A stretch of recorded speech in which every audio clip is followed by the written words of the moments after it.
बिस्मिल्लाहिर्रहमानिर्रहीम, अस्सलाम वालेकुम। मैं फैज़ान रिजवान और आप मेरे यूट्यूब चैनल देख रहे हैं। आज वेंसडे 19 अगस्त है और हम बात कर रहे हैं मशरिक़ वस्ता की सूरत हाल को देख कर लग यूँ रहा है कि जंग स्टेलमेट का शिकार हो गई है, जमूद का शिकार हो गई है।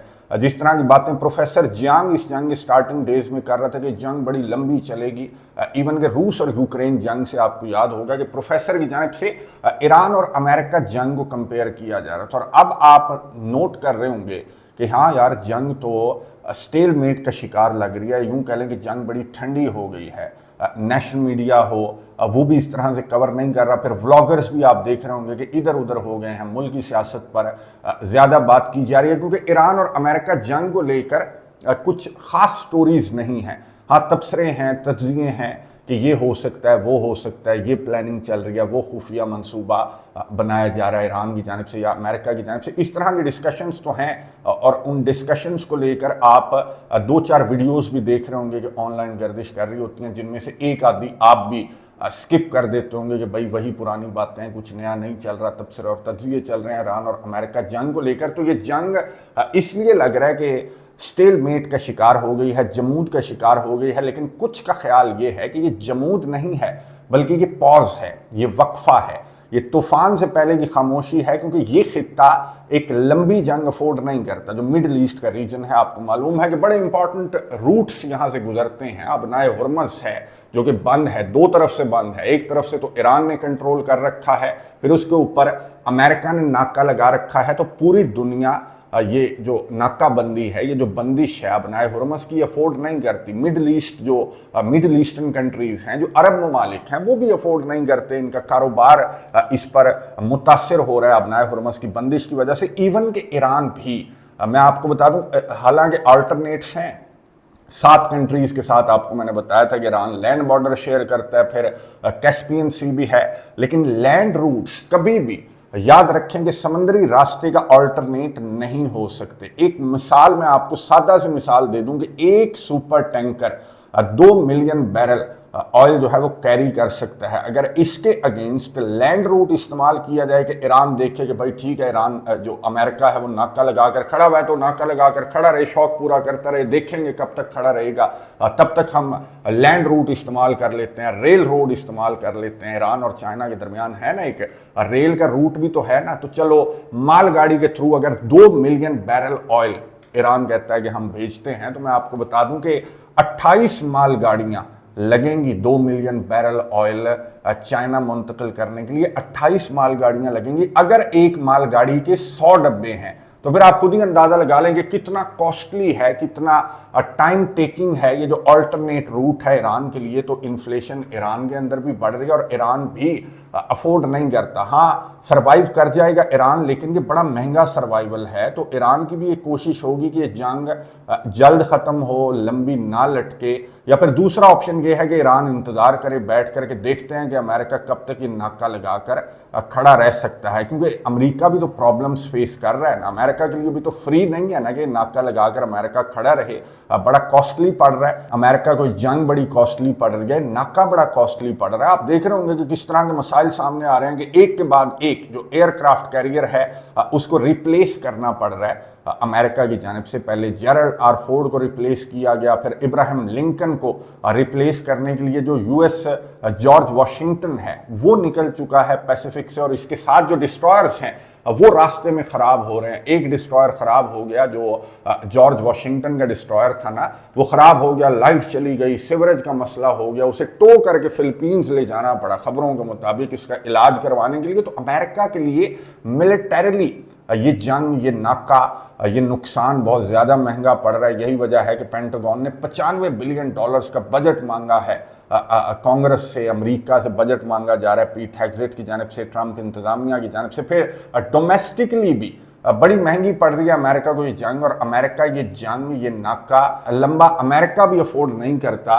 और अमेरिका भी इस जंग को लपेटने की कोशिश करेगा। ये जो स्ट्रेटजी है, ये जो नाकाबंदी वाली स्ट्रेटजी है, इकोनॉमिक प्रेशर वाली स्ट्रेटजी है, ये नाका लगाकर अमेरिका जो है वो 2, 4, 6 महीने नहीं खड़ा रह सकता। बहरहाल ऑन ग्राउंड सिचुएशन जानते हैं। फैसल अली साहब ने हमें ज्वाइन किया है वॉशिंगटन डीसी यूनाइटेड स्टेट्स से फैसल अली साहब को आप देखते होंगे पेंटागन स्टेट डिपार्टमेंट की ब्रीफिंग्स के अंदर भी मौजूद होते हैं, बड़ी गहरी नज़र रखते हैं अमेरिका की सियासत पर और बड़ी करीब से नज़र रखते हैं। फैसल अली साहब से जानते हैं। फैसल साहब ये बताइएगा कि डोनाल्ड ट्रंप जितना कॉन्फिडेंट नज़र आ रहा है अपने नाके को लेकर के, हम नाका लगाकर खड़े रहेंगे, रिलैक्स खड़े रहेंगे और ईरान जो है वो सर्वाइव नहीं कर सकेगा, ईरान ब्लिंक कर जाएगा, तो क्या इतना आसान है अमेरिका के लिए नाका जारी रखना जिस तरह के मसाइल सामने आ रहे हैं, और डोमेस्टिकली किस तरह के मसाइल हैं, किस तरह की महंगाई है अमेरिका के अंदर, और जो बजट मांगा जा रहा है, इतना लंबा चौड़ा मोटा तगड़ा बजट मांगा जा रहा है बिलियंस ऑफ डॉलर्स का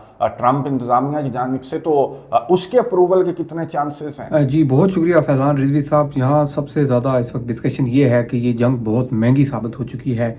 पेंटागन चीफ यानी पीट हेगसेथ जो हैं वो जुलाई के महीने में एक सेनेट की अप्रोप्रिएशंस कमेटी में इस चीज़ का इजहार कर चुके हैं कि 37.5 बिलियन डॉलर अभी तक इस जंग की लागत है। गुज़िश्ता 5 महीने जो एक्टिव इस जंग के अंदर अमरीकी एयरक्राफ्ट कैरियर्स हैं, एयरफोर्स है, नेवल फोर्सेस हैं, मरीन्स हैं, स्पेशल फोर्सेस हैं, फिर जो ऑपरेशनल कास्ट है उस सब को मिलाकर ये अभी तक इस जंग के हवाले से है। और इसमें क्योंकि जुलाई के ही महीने में कोई मज़ीद जो है वो 1.5 ट्रिलियन डॉलर्स की डिमांड की गई थी, तो उसमें बहुत ज़्यादा इस वक्त डिबेट ये है कि आपने इससे हासिल क्या किया। तो जब बात की जाती है जंग की कीमत की, तो फिर क्वेश्चन ये भी सामने आता है कि अगर इस जंग की अभी तक की इस 37.5 बिलियन डॉलर्स में आपका जो हासिल वसूल है वो मुख्तलिफ अमरीकी फ़ौजियों के ताबूत हैं, मिलिट्री साइट्स को जल्द रिकवर ना होने वाला नुकसान है, और आपकी वहाँ पर जो ट्रूप्स की सिक्योरिटी है वो कंप्रोमाइज़ है, तो फिर इस जंग का हासिल क्या है।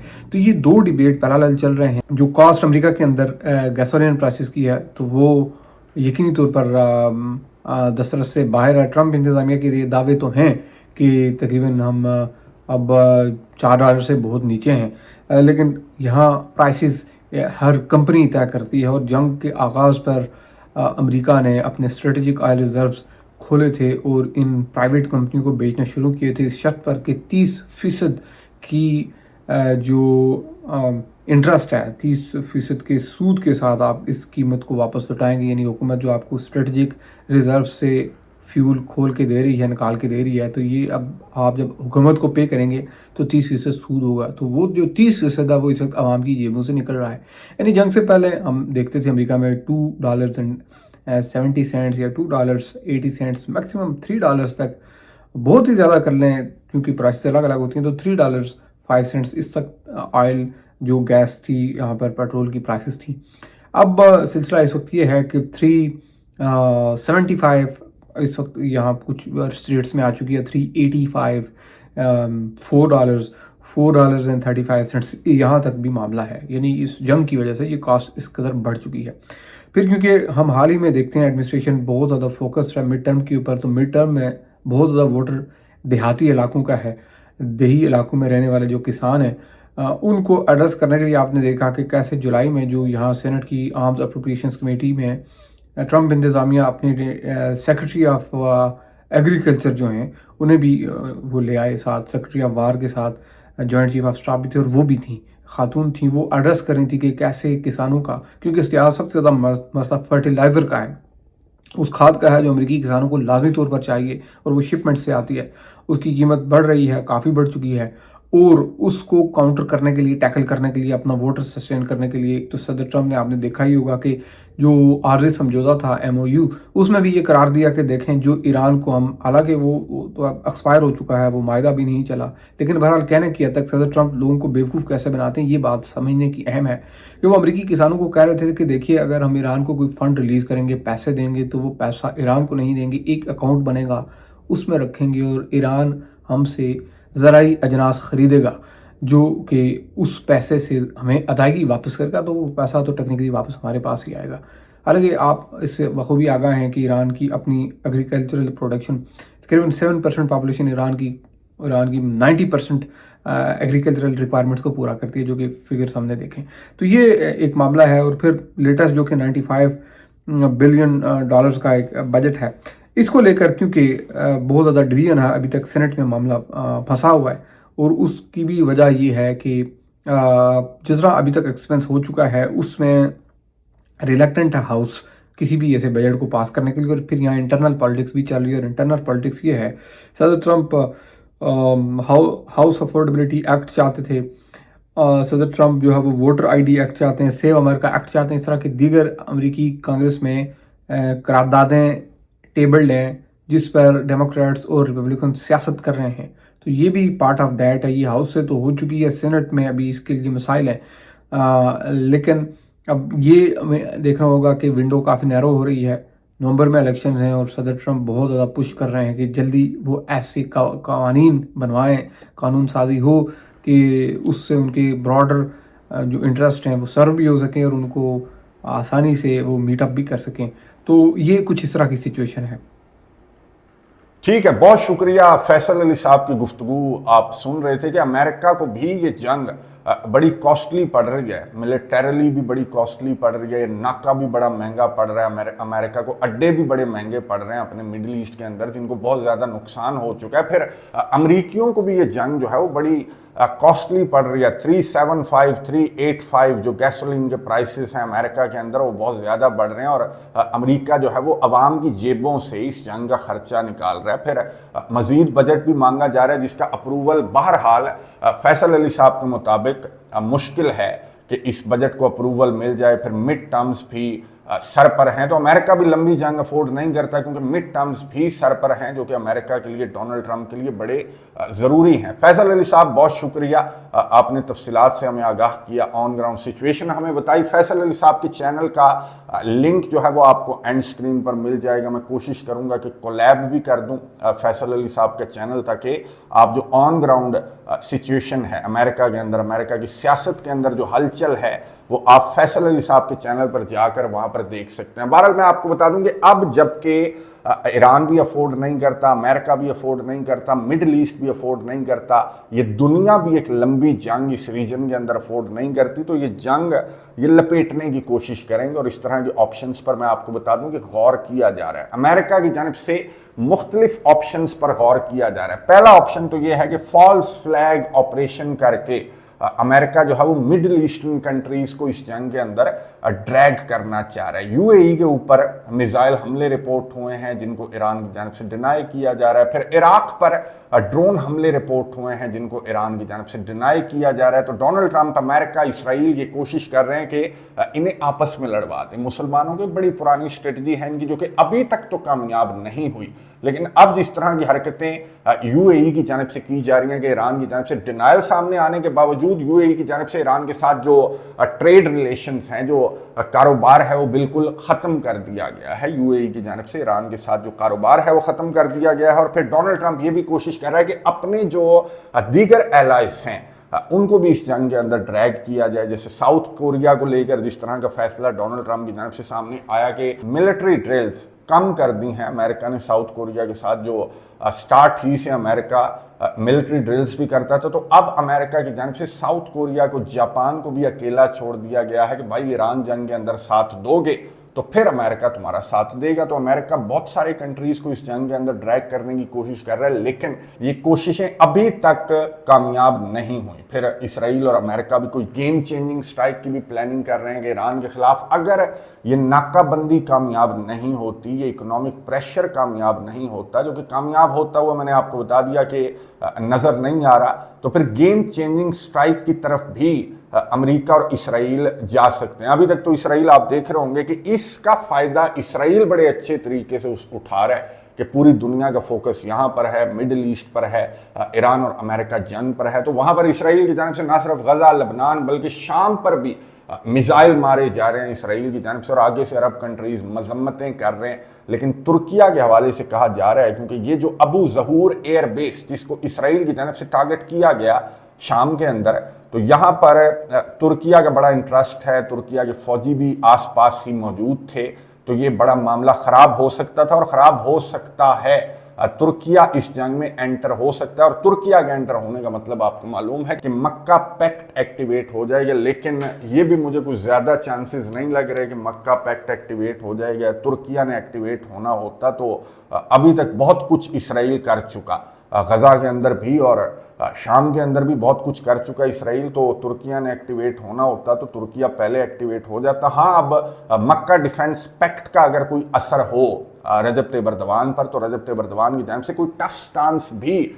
मजम्मतों के अलावा लिया जा सकता है इसराइल के खिलाफ। मैं आपको बता दूं कि अहमद फोर्सेस के कमांडर की जानिब से कहा गया कि इसराइली रियासत जो है, ये जो गैर कानूनी रियासत है, ये तबाह हो जाएगी। जिस तरह की हरकतें नेतन्याहू की जानिब से की जा रही हैं कि अमेरिका को इस जंग के अंदर ड्रैग करने की कोशिश की जा रही है, फिर अमेरिका जो है वो दीगर कंट्रीज़ को इस जंग के अंदर ड्रैग करने की कोशिश कर रहा है। तो चेचन जो अहमद फोर्सेस हैं, उनके कमांडर की जानिब से कहा गया कि इसराइली रियासत तबाह हो जाएगी। ओवर कॉन्फिडेंस में इसराइल अपना नुकसान करेगा। अच्छा, ये सिर्फ बयानात की हद तक है जो रशिया की चेचन अफवाज हैं, या फिर इन्वॉल्वमेंट की हद तक भी है। मैं आपको बता दूं कि रशिया के हवाले से खबरें इस तरह की गर्दिश कर रही हैं कि कैस्पियन सी के रास्ते कोई 24 जो शिप्स हैं वो रशिया ने असलहे से भरकर ईरान पहुंचाए हैं। ये रिपोर्ट्स गर्दिश कर रही हैं, जिन पर अमेरिका के भी रद्दमल सामने आया। अमेरिका से जब पूछा गया, अमरीकी ऑफिशियल से जब पूछा गया कि जनाब रशिया तो भर भर कर ईरान को